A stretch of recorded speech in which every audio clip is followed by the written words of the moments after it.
ఒక్కడికి, ఆడ మనిషికి మగోడికి cell cell cell cell cell.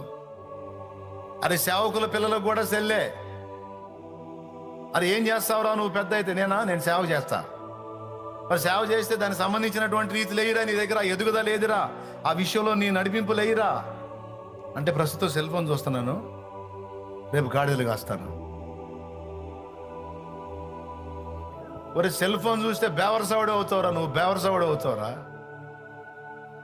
నువ్వు దేవుని సేవకుడు అవుతావురా, నువ్వు గాలుడు అవుతావు.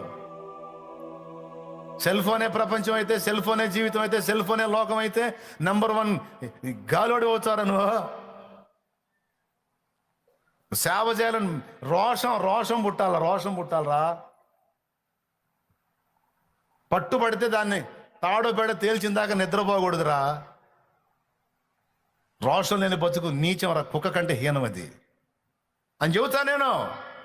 వాడు సేవకుడు కొడుకు కానీ కూతురు కానీ సేవకుడే కానీ ఓ పట్టుబడితే ఒక పనికి పూనుకుంటే దాని సంగతి తాడో పేడ తేలిందాక నిద్రపోకూడదురా.